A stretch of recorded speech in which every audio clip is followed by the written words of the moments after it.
Where did this thing come from? Greetings, Legionnaires, and welcome. Today I'll be discussing Jurassic World Camp Cretaceous. As with all my reviews, I'm going to start with a brief, spoiler-free plot synopsis, discuss the highlights and the shortcomings. Before we begin, I just want to say that there will be spoilers down the line, but for the story portion, I'm going to keep it as spoiler-free as possible. So, what is Camp Cretaceous? Basically, it's an animated show on Netflix, like a Netflix original or Netflix-specific show for now, that sees about like 5 or 6 kids going to Jurassic World before the events of Jurassic World the film and running along simultaneously or parallel with that. There's, some interesting group dynamics, you can see some dinosaurs, and obviously a little bit of havoc too, because this is Jurassic, Park's, successor, so obviously there are going to be issues with it. Before we get into full highlights and shortcomings where I'm going to get full spoilery, I just want to say for any people who are watching this and you're on the fence about it, do not be on the fence about this. This show is super good. I really, really enjoyed it. I really, really liked it a lot, and I did not think I would. I didn't know anything about this show. If you're a parent watching this, there are a few moments in there that might be pushing the PG rating of it a little bit, so just keep that in mind. Nothing really is shown. A lot of that kind of stuff takes place off screen, if you know what I mean. So don't worry about that. There's not a ton of violence or gore that's shown like actually in there. A lot of it's implied, so keep that in mind. And if you get a chance to watch it with your kids, if they love dinosaurs and stuff, I think this will be good. It's not as scary as something as Jurassic Park, but it's definitely not something that, if you have really, really young kids, there are some creepy moments for sure. So I hope that helps out any parents. If any parents are actually watching this, please let me know. I'm just curious. I wonder if there'll be any. Anyway, so let's get into the highlights. Okay, this might be most of this. I didn't know. It's hard for me to talk about this because I was recommended this show by the J-Strom. J-Strom, thank you, buddy. I was like, okay, what is the show? Is the show going to be about, like, a bunch of kids just going to, like, Camp Cretaceous? It's just going to be about, like, just, like, them playing with, like, a baby Triceratops or whatever. Kind of like you see in Jurassic World, like, the little kind of kiddie area. It's like, oh, this isn't going to be that great. What I didn't realize is that the show was going to be... It was way above and beyond. First off, we have DreamWorks, who's, like, animating this, so this looks pretty dang good a lot of the time. You can definitely tell because it's one of these TV shows that some of the animation when the running happens with like the human characters, it's not the same fluidity as you get in a movie, but that's because they made more of it. But it looks super good. The water looks incredible. I don't know, I just want to bring that up. And the dinosaurs themselves look so good, like so good. Some of the best I've seen in a long time. And it goes a little bit better. I think it's easier to swallow that they are CG because the characters are CG. And you got to keep that in mind too. There are 6 kids, if I'm not mistaken. You have Darius, Yaz, Brooklyn, Sammy, Ben, and Kenji. And they're coming from all walks of life. They all won trips to go to Camp Cretaceous and basically be that first group, very much like the original Jurassic Park, who gets to go and try this out because eventually this camp will be for about 500 kids.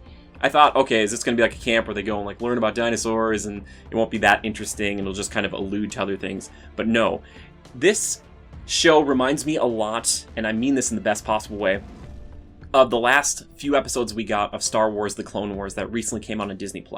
In that, the first few episodes, there's a few things in there where it's like, okay, these are kind of standalone, whatever. But then it really kicks off, and it's almost like a movie. I couldn't stop watching it after the first few episodes. There's about, I think it's like 8 in all or something like that. And they kept ending on cliffhangers, and I thought it was so fascinating. I'm also a pretty big fan of Jurassic Park. It's one of my favorite films of all time, and I'm not as big a fan of Jurassic World. I think we've talked about this. But this, honestly, is one of my favorite things in all of Jurassic Park fandom right now for me, because it had a bunch of great characters I really enjoyed. I'm going to start with Darius here, who was like the main, he's like the main kid who's like the biggest dino nerd. He kind of won his way on there where most everybody else kind of was asked for other reasons to be there, but he was the one who wanted to be there more than anybody else. So he appreciates it a lot, and he reminds me a bit of me when I was younger, I guess, when I really think about it, that he's just like, he knows all these things about dinosaurs, and he's just so stoked to be there. Where some of the other kids are kind of like, I don't want to be here, or yeah, this doesn't really matter to me. They have a few kind of like interesting other characters, and again, we're in spoiler territory now. We're gonna talk about Sammy here for a second. Sammy, who's a character who ends up being I believe she's the spy. She ends up doing a little bit of corporate espionage, which I did not think would be in a show like this. I was completely surprised. Her backstory of why she's a spy is a little bit weird, and it's hard for me to completely buy it. But at the same time, it's Jurassic Park or Jurassic World. I'm okay with it. They have Yaz, who's this kind of athletic, more introverted person, and her relationship with Sammy kind of blossoms. They become friends, but Sammy kind of uses that to deflect suspicion towards her later on when people start to question her motives and what she's been up to. You have Brooklyn, who's like this really well-known like YouTuber or influencer who's there, and people are just like kind of commenting like her videos are being like just stupid and boring, and how did she make Jurassic World kind of mundane. And I thought that was really fascinating to see that, because I can just imagine it. So I was like, okay, I get it. I feel kind of bad for Brooklyn. Then there's Ben, who you find out later on doesn't want to be there at all. His mom thought it would be like a good growing experience for him. He is very kind of reserved and shy. He doesn't really like the outdoors. And he has his moments. They all have their great heroic moments, which is great too. The only one who gets on my nerves is Kenji. He's this guy who is basically the son of a head honcho that works at Jurassic World, or has like connections there. So he's too cool for school, and he gets a little more development than that sometimes, but most of the time he just comes off as really annoying to me personally. Again, this is never like a slight against the voice actors or whatever else. It's just the character himself. I was like, I don't really like as much. So Darius is my favorite, and Darius actually has a really interesting like emotional attachment to Jurassic World, because he and his dad were planning on going there, and unfortunately his dad got sick and he couldn't go there, and they really explored that, which I didn't think they'd do. It was really heartfelt, and I was like, oh my gosh, this is like, ugh. There was a lot. It was good. It was really good. I was not expecting that type of emotion. However, on the flip side, this show gets real visceral, and by visceral, I mean there's like a moment where a character jumps off of like this swinging rope kind of situation and lands, and like you can hear a bone break. There's a few times where they kind of show the kids rolling down a hill after jumping off something. There's a lot of like jumping and falling through trees in this, and nobody gets really hurt, but they'll like slam into trees, and I'm like, whoa, like I enjoyed it, because I was like, man, I didn't think they would be this mean to the kids.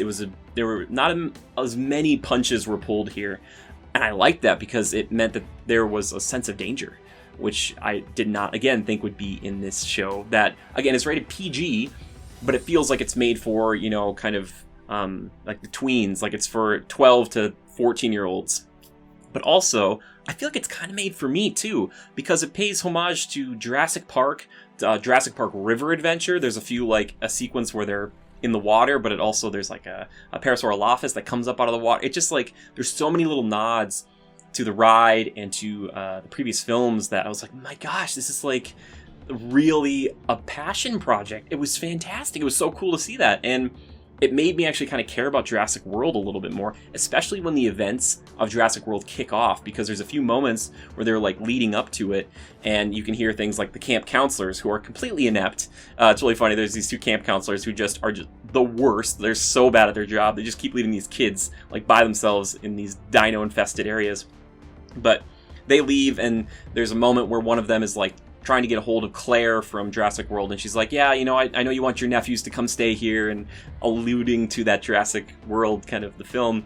And then when all that stuff starts to happen, you see some great shots where there's like a bunch of walkie-talkies that all start going dead simultaneously. You like hear people screaming, you'll hear gunfire, you'll hear the main bad guy briefly from Jurassic World on one of the comms. But man, there's so many shots in this, like a shot of like the Jurassic Park logo on one of the kayaks like near the water that looks really good, or there's like the segment where they're like ziplining over all of the dinosaurs, like the herbivorous ones, and I was like, do the shot, and they do this kind of shot where they kind of pan up and over Darius, and he's looking down on them as like the Brachiosaurus and Ankylosaurus and Stegosaurus and all this stuff. I'm like, oh, it's so good. It's like it does that thing that Jurassic Park the original did so well, where it can show the scary stuff, but it also takes moments of like, wow, this is a beautiful, magnificent creature, and the characters are in awe of it. And I really love that. It's so good. They didn't over-rely on some of the dinosaurs. I thought they would. Obviously, the Indominus Rex would be in there because it's Jurassic World, and there's definitely some scary sequences with it.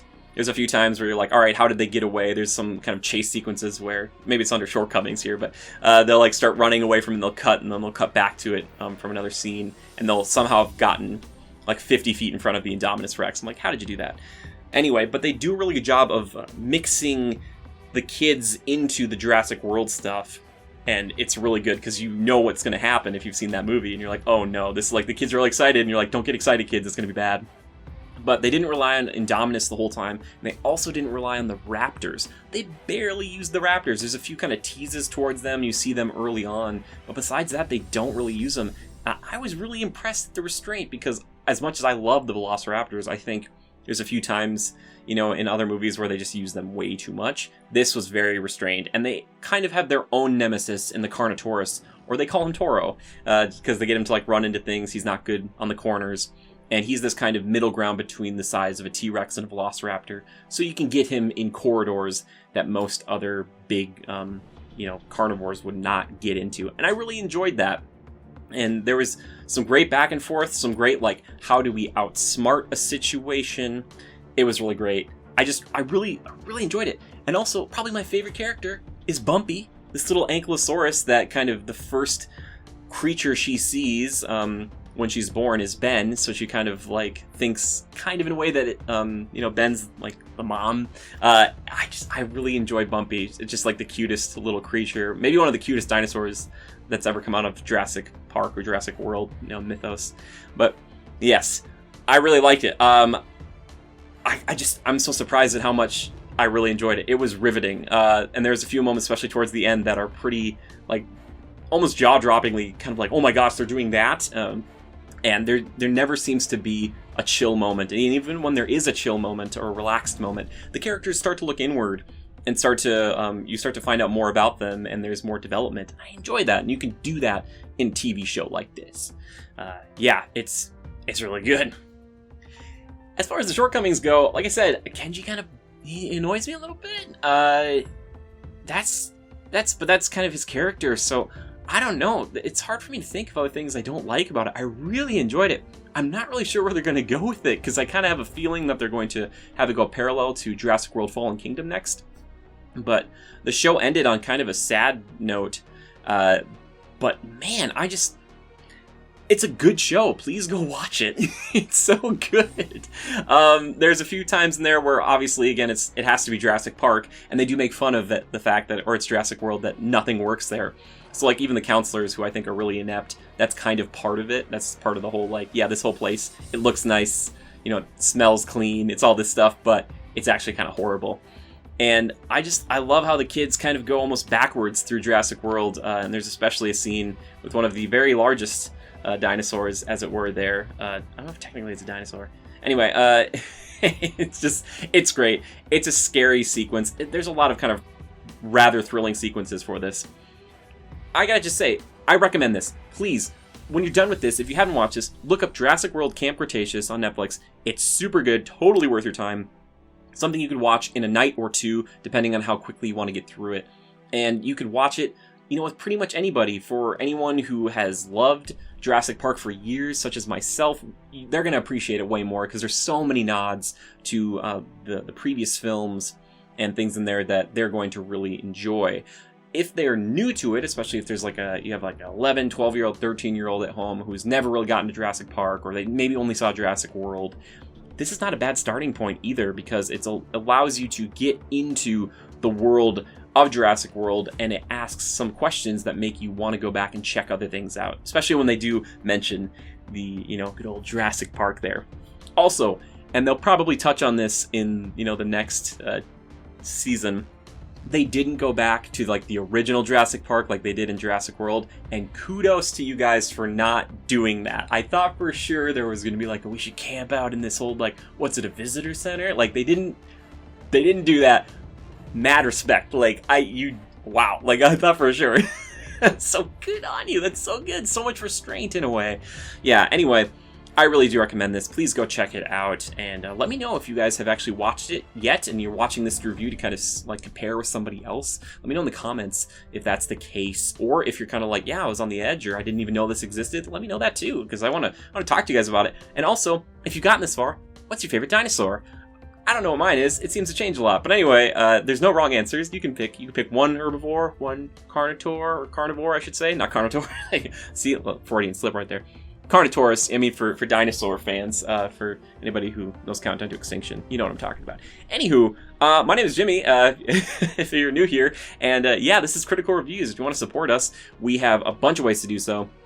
If you enjoyed this video, consider liking it. If you've watched a few of these videos now and you like them, consider subscribing to the channel. I would appreciate that, but only do it if you enjoy this stuff. It's a bit of a hodgepodge here. We cover, movies, games, Disney stuff, a bunch of things, so it's all over the place, as you can kind of tell. But that's kind of fun, I think. Anyway, but yeah, we also have a Twitch if you want to subscribe over there, or a Patreon if you want to donate certain amounts of money per month. You can even get your name up here at the very end for our $5 and up patrons who are very kind to support us. So thank you to all those patrons. You guys are so great.